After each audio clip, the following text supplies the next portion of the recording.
Assalamu alaikum dear students.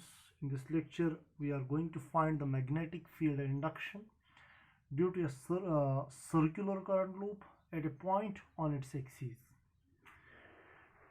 So suppose we have a circular current loop carrying a current I. We are selecting the loop such that its plane is perpendicular to the plane of the board. That is, let us suppose this is circular loop and it is carrying a current I, and its plane is such that it is perpendicular to the plane of the board. This means that the axis would lie on the plane of the board. This is the axis of the coil, and now we need to find the magnetic field at this very point. Suppose this is the point. Suppose the point is at a distance x from the center of the ring, and suppose the radius of the ring is A is the radius of the ring, and we need to find the magnetic field induction at this very point, and current flowing in the loop is I. ठीक है बेटा, हमारे पास एक circular loop है और हमें इसकी axis पे मैग्नेटिक फील्ड ढूंढना है। तो थोड़ा सा और इलाबोरेट करेंगे और थोड़ा सा क्लियर करेंगे। मान लीजिए मेरे पास ये सर्कुलर लूप है। Suppose this is circular loop जो मेरे हाथ में, suppose this is circular current loop, और मैंने इसको ऐसे नहीं रखा हुआ है, मैंने इसको ऐसे रखा है ताकि इसका प्लेन जो है, सर्कल का प्लेन बोर्ड के प्लेन को परपेंडिकुलर हो, यानी ऐसे रखा है। तो दैट मीन्स ये रिंग जो है इसका कुछ पार्ट बोर्ड के बाहर होगा, कुछ पार्ट बोर्ड के अंदर होगा, और इसकी एक्सिस बेटा कहाँ पर लाई करेगी? बोर्ड पे। तो ये ऐसे एक्चुअली रिंग है। तो ऐसे हमने रिंग रखा हुआ है और इसकी एक्सिस जो मैंने बनाई वो ये वाली एक्सिस है। यहाँ पर इसकी एक्सिस पे एक पॉइंट है, जिस पॉइंट पे बेटा मुझे क्या ढूंढना है? I have to find the magnetic field at a point on the axis. So this is circular loop and it is carrying a current I, suppose in anti-clockwise direction, suppose in this very direction, and we need to find magnetic field at this very point by using Biot-Savart's law. So how can we now find the magnetic field at that point? Let us suppose I will choose a small current element, and I better know how to find magnetic field due to the current element using Biot-Savart's law. So suppose I am taking a small current element over here. Suppose its name is IDL.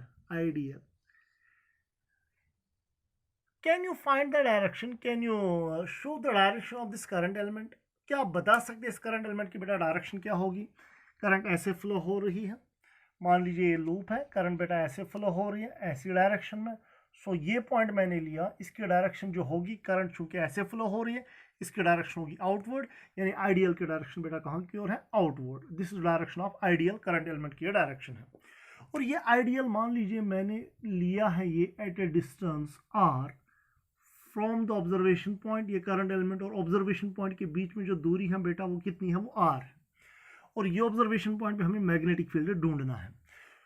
So as per Biot-Savart's law, magnetic field due to current element will be equal to magnetic field due to small current element dB, it will be equal to mu naught by 4 pi IDL sin theta by r square. तो ये already बेटा मैं पढ़ा चुका हूँ कि small current element से magnetic field इतना होता है। अब लेकिन ये थीटा किस किस के बीच में एंगल है? थीटा इज एंगल बिटवीन, शाबाश, ये किस किस के बीच में एंगल है? आपको अगर याद होगा, थीटा एंगल होता है करंट एलिमेंट और ये लाइन जो करंट एलिमेंट को ऑब्जर्वेशन पॉइंट के साथ जोड़ती है, उन दो के बीच में एंगल है। तो मुझे बता सकते हैं यहाँ पर थीटा कितना होगा? शाबाश। What is the direction of current element? Out. So current element की डायरेक्शन बाहर है और ये लाइन बोर्ड पे है, तो ये वाली लाइन इस बोर्ड की लाइन के साथ कितना एंगल बनाएगी? शाबाश, it is 90 degree angle. Simple. यानी करंट एलिमेंट बेटा कहाँ की ओर? यहाँ बाहर की ओर है, और ये लाइन है। अगर आप देखेंगे करंट एलिमेंट की डायरेक्शन आउट और वो लाइन, इन दो मार्कर्स के बीच में एंगल कितना बन रहा है? 90 डिग्री का एंगल। सो थीटा कितना बनेगा? 90 डिग्री। सो हियर मैं लिख सकता हूँ theta, here it is equal to 90 degree, here theta बेटा 90 डिग्री का आएगा angle. So what is small magnetic field equal? Small magnetic field will be equal to mu naught by 4 pi, शाबाश, IDL sign 90 हो गया 1 IDL by r square. ये हमने ढूंढा इस करंट एलिमेंट की वजह से मैग्नेटिक फील्ड उस ऑब्जर्वेशन पॉइंट पे। Know what is the direction of this field? आप मुझे इस फील्ड की डायरेक्शन दिखा सकते हो? अगर आपको याद होगा बार्ट्स लॉ पहले दिन मैंने पढ़ाया, ये स्मॉल मैग्नेटिक फील्ड के स्मॉल करंट एलिमेंट की वजह से जो मैग्नेटिक फील्ड की डायरेक्शन हमें देता है वो कौन कौन देता है? क्रॉस प्रोडक्ट किस किस का? डीएल और आर का। डीएल क्रॉस आर करना पड़ेगा, वो हमें आपको देगा बेटा direction of magnetic field at that observation point. अब फिर से मुझे बताइए डीएल कहाँ? डीएल, शाबाश, डीएल को क्रॉस करना आर के साथ, डीएल बेटा बाहर। और अगर सीधे होता, देखिए आराम से समझना, ये डीएल है बाहर की ओर, आर एक्चुअली नीचे है। अब देखिए आर नीचे है, मैं सपोज आर ऐसे होता तो डीएल, ये डीएल की डायरेक्शन, ये आर की direction, so DL cross R कहाँ आएगा? डीएल को क्रॉस करना बेटा आर के साथ, डीएल क्रॉस आएगा अपवर्ड। तो मैग्नेटिक फील्ड की डायरेक्शन अपवर्ड होती अगर ये लाइन डायरेक्टली कैसे होती? हॉरिजेंटल होती, यानी अगर ऐसे होती। लेकिन चूंकि ये लाइन थोड़ी नीचे है, यहाँ की ओर है, शाबाश, तो मैग्नेटिक फील्ड की डायरेक्शन क्या होगी? डीएल को क्रॉस करना पड़ेगा आर के साथ, वो ऊपर नहीं होगा, वो कुछ यहाँ से होगा, बिकॉज डी आर नीचे है, ये डीएल है, सो डीएल क्रॉस आर की डायरेक्शन ये, यानी मैग्नेटिक फील्ड की डायरेक्शन अगर हम यहाँ पर ढूंढेंगे बेटा वो ये होगी, this will be the direction of the magnetic field at this very point. और ये डीबी की डायरेक्शन होगी मैग्नेटिक फील्ड, क्योंकि ये डीबी जो होता है it should be perpendicular to both DL and R. DL तो बाहर की ओर है, ऑटोमेटिकली ये तो इसको परपेंडिकुलर हो ही गया, आर को भी ये परपेंडिकुलर, यानी ये वाला एंगल 90 डिग्री है। So that is the direction of the magnetic field at this very point. अगर मैं आपसे कहूँगा, मान लीजिए बेटा ये वाला एंगल अल्फा है, suppose this angle is alpha, आप मुझे बता सकते हैं, अगर नॉर्मली हम देखेंगे, मैं बेसिकली इसको रिजॉल्व करना चाहूँगा, ये मैग्नेटिक फील्ड को बेटा हम रिजॉल्व करने की कोशिश करेंगे, दो कंपोनेंट्स में निकालना चाहूँगा। आप मुझे बताइए ये डीबी जो है, ये डीबी जो है बेटा, ये डीबी, इस डीबी की डायरेक्शन अगर हम ढूंढेंगे, ये वाला एंगल जो है, ये वाला एंगल अल्फा है, इन दो लाइंस के बीच में एंगल अल्फा है। हमें पता है अगर दो लाइंस के बीच में एंगल अल्फा होगा, अगर उनको हम नॉर्मल ड्रॉ करेंगे, नॉर्मल्स के बीच में भी एंगल बेटा अल्फा ही होगा। तो आपको नहीं लग रहा इस लाइन का नॉर्मल ये है, इस लाइन का नॉर्मल ये है, इस लाइन का परपेंडिकुलर ये है, इस लाइन का परपेंडिकुलर ये है, तो इसका मतलब है, इसका फिर मैं ये मतलब निकाल सकता हूं, सो दो लाइंस के बीच में जो एंगल हो गया वही दो नॉर्मल्स के बीच में भी हो गया, यानी ये वाला एंगल भी अल्फा है। डीबी का यहाँ से कौन सा कंपोनेंट आएगा बेटा? DB cos alpha. यहाँ से कौन सा कंपोनेंट आएगा? DB sine alpha. ये स्मॉल मैग्नेटिक फील्ड जो इसकी वजह से यहाँ पे आया, यहाँ से उसका कॉस कंपोनेंट है, यहाँ से साइन कंपोनेंट।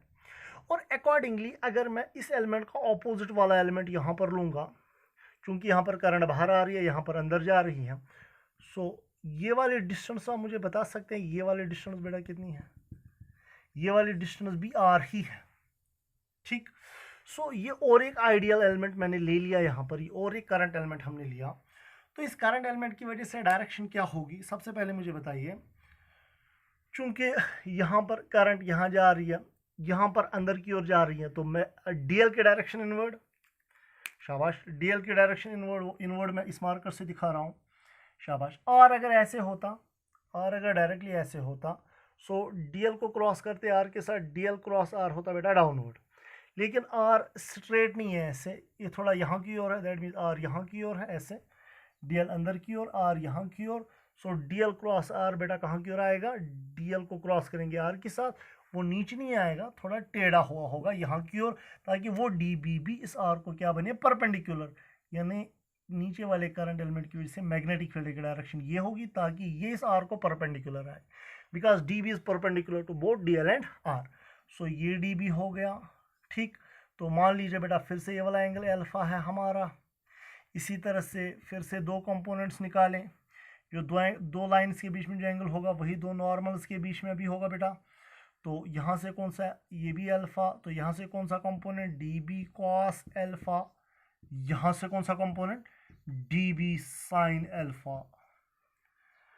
नो, इसी तरह से इस रिंग के बहुत सारे एलिमेंट्स होंगे, उन सारे एलिमेंट्स की वजह से जब आप मैग्नेटिक फील्ड्स निकालेंगे, इस पॉइंट पे मैग्नेटिक फील्ड निकालेंगे, तो यहाँ पर मैग्नेटिक फील्ड के बहुत सारे अकॉर्डिंगली हर एक एलिमेंट की वजह से जो मैग्नेटिक फील्ड होगा उसका एक साइन कंपोनेंट होगा और कॉस कंपोनेंट होगा।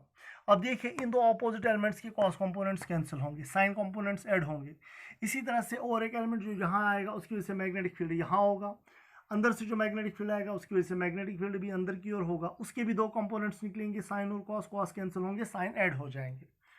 तो मैं बस ये बताना चाहता हूँ सारे जब अब सारे एलिमेंट से मैग्नेटिक फील्ड्स निकालेंगे, कॉस कंपोनेंट्स ऐसे आपके आएंगे, ये वाला कॉस कंपोनेंट, ये वाला, ये वाला, ये वाला, और सारे हर एक कॉस कंपोनेंट का एक ऑपोजिट कॉस कंपोनेंट होगा, वो कैंसिल होंगे और साइन कंपोनेंट्स ऐड हो जाएंगे। सो यहाँ पर जो टोटल मैग्नेटिक फील्ड होगा बेटा इन डी बी साइन अल्फा बहुत सारे जो होंगे, उन सारे डी बी साइन अल्फा को क्या करना पड़ेगा, ऐड करना पड़ेगा। That will give the total magnetic field at this very point.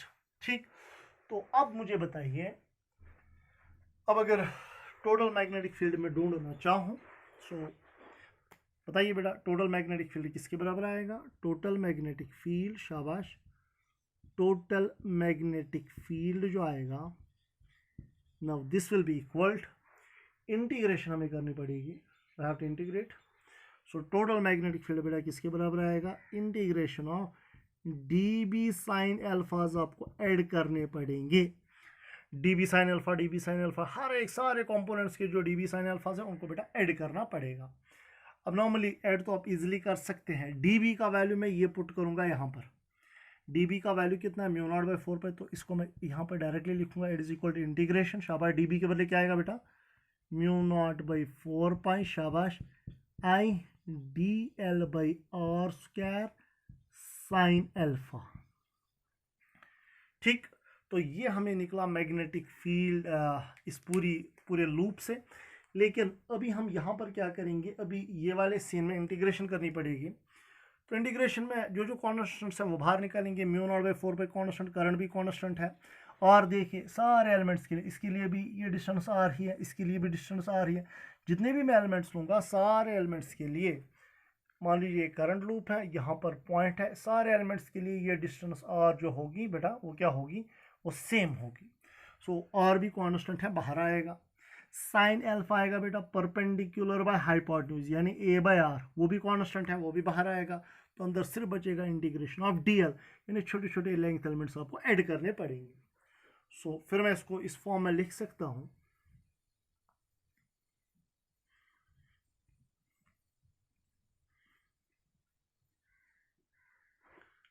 शाबाश, तो क्या आएगा, टोटल मैग्नेटिक फील्ड कैसे निकालें, सो टोटल मैग्नेटिक बेटा किसके बराबर आएगा, कॉन्स्टेंट्स बाहर निकालिए, म्यू नॉट बाई 4 पाई, शाबाश, I by R square sine alpha, alpha भी बेटा हर एक एलिमेंट के लिए सेम होगा, अल्फा भी हर एक एलिमेंट के लिए सेम होगा, ये मान लीजिए एक्सीस है, इस एलिमेंट के लिए जो एंगल यहाँ पर अल्फा बनेगा इसके लिए भी वही एंगल अल्फा बनेगा, इसके लिए भी वही एंगल अल्फा बनेगा, यानी इस रिंग के सर्कमफ्रेंस से आप कोई भी लाइन ड्रॉ कर लीजिए, वो सारी लाइंस एक्सीस के साथ इस पॉइंट पे एंगल बनाएंगी अल्फा, यानी अल्फा भी सारे एलिमेंट्स के लिए कांस्टेंट, तो अंदर क्या बचेगा, इंटीग्रेशन ऑफ डीएल, यानी हमें इंटीग्रेट करना पड़ेगा बेटा क्या, डीएल आप इंटीग्रेट आपको करना पड़ेगा, और इंटीग्रेशन डीएल का मतलब है ये सर्कमफ्रेंस ऑफ द रिंग।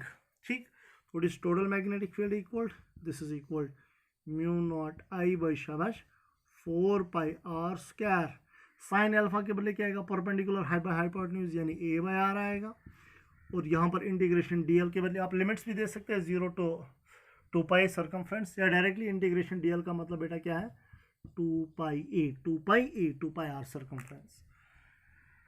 अब बस हमारा काम हो गया, तो यहाँ पर अब फाइनली शाबाश, तो यहाँ पर अभी क्या आएगा, पाई विल कैंसिल आउट, ठीक, ये 2 यहाँ पर कैंसिल हो जाएगा, कैंसिलेशन हो जाएगी, सो टोटल मैग्नेटिक फील्ड बेटा किसके बराबर आएगा, this will be equal to mu naught I, A into A हो गया A square divide by twice R square, और आर हो गया आर क्यूब। ठीक, तो क्या मैं इसके बदले ऐसे लिख सकता हूँ, mu naught I A square divide by twice, Pythagoras theorem इसको अप्लाई करेंगे तो आर के बदले क्या आएगा under root of A square plus X square या X square plus A square. So R के बदले मैं लिखूंगा अंडर रूट ऑफ शाबाश X square plus A square, लेकिन इसका पावर क्या है बेटा, इसका पावर है ना क्यूब, तो बस इस रूट के बदले लिखेंगे रेज पावर 1/2, वो बन जाएगा 3/2। तो फाइनली टोटल मैग्नेटिक फील्ड बेटा किसके बराबर आया, टोटल मैग्नेटिक फील्ड किसके बराबर आया, mu naught I A square divide by twice X square plus A square raise power शाबाश 3/2। This is total magnetic field induction at this observation point due to the circular current loop। तो circular current loop की वजह से बेटा magnetic field किसके बराबर होता है, mu naught I A square. ए क्या है, इस रिंग का रेडियस, इस लूप का रेडियस। एक्स क्या है, एक्स है distance of the observation point from the centre of the ring. So this is how we can find magnetic field induction due to a circular current loop. बेटा ये question आता है, exam में question आता है। अब मुझे फाइनली बताइए इस पॉइंट पे, know what is the net direction of the magnetic field along the axis, along the. अब ऐसे भी कर सकते थे, अगर यहाँ पे थे कॉस कंपोनेंट्स कैंसिल होते हैं, साइन कंपोनेंट्स ऐड हो जाते हैं। अगर मैं यहाँ ऐसे भी देखूंगा मैग्नेटिक फील्ड की डायरेक्शन, क्योंकि करंट ऐसे है तो मैं right hand first rule use करूंगा, मैग्नेटिक फील्ड की डायरेक्शन ये होगी, यानी वो वाली है मैग्नेटिक फील्ड की डायरेक्शन। अब इसमें क्या कुछ केसेस है, फिलहाल तो डेराइवेशन बस बेटा इतना ही, इसमें एक दो केसेस हैं वो मैं आपको समझाऊंगा। पहला केस इसमें ये हम लिखेंगे। अच्छा, सबसे पहली बात ये याद रखना, कभी कभार इस लूप में जो है इसमें n टर्न्स होंगी, मतलब ये वायर में एक टर्न, फिर और एक टर्न, और एक तार, और एक तार। तो ये लूप जो सर्कुलर लूप जो बन गया है, इसमें कई टर्न्स हैं, वायर की कई टर्न्स हैं। तो उस टाइम पे मैग्नेटिक फील्ड हो जाता है, जितनी टर्न्स होंगी n टाइम्स हो जाएगा। n means number of turns of the coil. So अगर n टर्न्स होंगी तो मैग्नेटिक फील्ड बेटा इसके बराबर आएगा, n times mu naught I square divide by twice X square plus A square is equal 3/2। ठीक, तो मैंने कहा कुछ केसेस अराइज होंगे। पहला केस में बेटा लिख रहा हूँ, केस नंबर 1। अगर ऑब्जर्वेशन पॉइंट इस रिंग के सेंटर पे हो, मैं लिख रहा हूँ if point lies at the centre of the ring, eight the centre of loop, loop के सेंटर पे अगर ये ऑब्जर्वेशन पॉइंट यहाँ होगा बेटा, तो उसके लिए एक्स का वैल्यू क्या आएगा, फिर ऑटोमेटिकली 0 आ जाएगा। तो मैग्नेटिक फील्ड किसके बराबर आएगा, शाबाश, इसी मैं पुट करूंगा टोटल मैग्नेटिक फील्ड किसके बराबर आएगा। अब एन तो लिखने की जरूरत नहीं है, मैं लिखूंगा म्यू नॉट आई शाबाश A square divide by x तो 0 हो गया, ये बनेगा ट्वाइस ए स्क्वायर रेज पावर 3/2, ये बनेगा ट्वाइस शाबाश ए स्क्वायर रेज पावर 3/2, ये 2 कैंसिल होगा, ट्वाइस ए क्यूब, यानी मैग्नेटिक फील्ड आएगा mu naught I A square, mu naught I square बनेगा म्यू नॉट आई शाबाश A square divide by twice A cube. ठीक है ना, तो मैग्नेटिक फील्ड किसके बराबर आएगा, यहाँ पे ए स्क्वायर कटेगा, तो मैग्नेटिक फील्ड बेटा किसके बराबर आएगा, into I mu naught I by 2a, जो कि हमने ऑलरेडी पढ़ चुके हैं हम। Magnetic field at the centre of the circular loop is always equal to mu naught I by 2a and is its radius, इसका रेडियस है, ये ऑलरेडी हम पढ़ चुके हैं। तो अगर ऑब्जर्वेशन पॉइंट सेंटर पे होगा तो सेंटर पे मैग्नेटिक फील्ड बेटा 0 नहीं होता है, सेंटर पे मैग्नेटिक फील्ड 0 नहीं होता। चलिए अच्छी बात है, ये तो एक पॉइंट हमने देखा, mu naught I by 2a it is magnetic field at the centre of the ring. तो दूसरा केस अगर आपको पढ़ाया जाए, अगर ऑब्जर्वेशन पॉइंट बहुत दूर है, केस नंबर 2 में पढ़ा रहा हूँ, शाबाश, क्या ये बोर्ड एग्जाम में लॉन्ग टाइप का क्वेश्चन आता है। If point is very for away, if point is very for away, अगर पॉइंट बहुत दूर होगा बेटा, तो उस टाइम पे ए को नेग्लेक्ट किया जा सकता है इन कंपैरिजन टू एक्स, लेकिन बस डिनोमिनेटर में, बिकॉज जब ए प्लस या माइनस में होता है तब जाके नेग्लेक्ट हम कर सकते हैं, यहाँ तो मल्टीप्लाई में है। तो अगर ऑब्जर्वेशन पॉइंट बहुत दूर होगा, एक्स बहुत ज़्यादा होगा ए से, तो ए को नेग्लेक्ट किया जा सकता है डिनोमिनेटर में। तो टोटल मैग्नेटिक फील्ड बेटा किसके बराबर आएगा, mu naught I A square divide by twice, शाबाश, यहाँ पर क्या आएगा, एक्स स्क्वायर रेज पावर 3/2, 2 कटेगा, तो टोटल मैग्नेटिक फील्ड बेटा किसके बराबर आएगा, mu naught I A square divide by twice x cube. तो पता चल रहा है कि मैग्नेटिक फील्ड जो है, this magnetic field when the observation point is very far away, so magnetic field बेटा किसके बराबर आ रहा है? It is inversely proportional to x cube of the distance. अब बताइए, जब मैं रिंग से दूर जाता हूँ मैग्नेटिक फील्ड, रिंग के सेंटर से दूर जाता हूँ मैग्नेटिक फील्ड बढ़ता है कि कम होता है? शाबाश, मैग्नेटिक फील्ड बढ़ता है या कम होता है, वो बताइए। एज पर दिस फॉर्मूला, अगर हम ये वाली फॉर्मूला ले रहे हैं, जितना x का वैल्यू बढ़ेगा बेटा मैग्नेटिक फील्ड क्या हो जाएगा? मैग्नेटिक फील्ड हो जाएगा कम। ठीक, तो मैग्नेटिक फील्ड कम हो जाएगा। तो जब मैं इन्फिनिटी पे जाऊंगा मैग्नेटिक फील्ड ऑटोमेटिकली जीरो बनेगा। तो दैट मीन जितना हम इससे दूर जा रहे हैं, मैग्नेटिक फील्ड का वैल्यू जो आ रहा है, जब हम इस रिंग से दूर जा रहे हैं, मैग्नेटिक फील्ड जो बेटा आ रहा है वो धीरे धीरे कम हो जाएगा। लेकिन क्योंकि सेंटर पे तो मैग्नेटिक फील्ड का ऑलरेडी कुछ वैल्यू है, सेंटर पे ऑलरेडी मैग्नेटिक फील्ड, जितना आप इस रिंग से दूर भागेंगे मैग्नेटिक फील्ड ऑटोमेटिकली क्या होता जाएगा? कम होता जाएगा। सो इसका ग्राफ अगर आप प्लॉट करने की कोशिश करोगे बेटा, सेंटर पे मैग्नेटिक फील्ड जीरो है क्या? नहीं, सेंटर पे तो मैग्नेटिक फील्ड का कोई वैल्यू है। सो अगर मैं मैग्नेटिक फील्ड का ग्राफ प्लॉट करूंगा as a function of X, so this is magnetic field, this is X, तो इसका ग्राफ कैसा आएगा? शाबाश। सो सेंटर पे जब x का वैल्यू जीरो है, मैग्नेटिक फील्ड का ऑलरेडी कोई वैल्यू है, उसके बाद मैग्नेटिक फील्ड बेटा क्या हो रहा है? वो डिक्रीज हो रहा है ऑटोमेटिकली। फिर यहाँ से भी अगर हम रिंग के इस साइड से देखेंगे मैग्नेटिक फील्ड भी थोड़ा कम हो जाएगा। इस ग्राफ को थोड़ा आगे और एक्सप्लेन किया जाएगा। तो फिलहाल एक बात याद रखिए, सेंटर पे एक्स सेंटर पे मैग्नेटिक फील्ड होता है, इसका कोई ऑटोमेटिकली कोई वैल्यू होता है इसका। फिर जितना हम दूर भागेंगे मैग्नेटिक फील्ड कम होता जाता है, और मैग्नेटिक फील्ड और जब हम बहुत दूर जाते हैं मैग्नेटिक फील्ड जो है बेटा it is inversely proportional to x cube. अब घर में ट्राई करना, आप निकालना at a distance, find the magnetic field at a distance equal to the radius of the ring, यानी x उस टाइम किसके बराबर आएगा? a के बराबर। अगर आप मैग्नेटिक फील्ड के ऐसे पॉइंट पे निकालना चाहते हैं जो रिंग के रेडियस के बराबर है, यानी जब x का वैल्यू बेटा किसके बराबर आएगा? a के बराबर, उस टाइम पे मैग्नेटिक फील्ड क्या होगा? ये आप घर में ट्राई करना, उस टाइम पे ये बताना मैग्नेटिक फील्ड कितना होगा, बस x का वैल्यू पुट करना है a के बराबर। ठीक, तो फिलहाल आज के लिए इतना ही। नेक्स्ट लेक्चर में इस पे हम इसका एडवांस पार्ट देखेंगे, न्यूमेरिकल्स वगैरह देखेंगे। Thank you very much.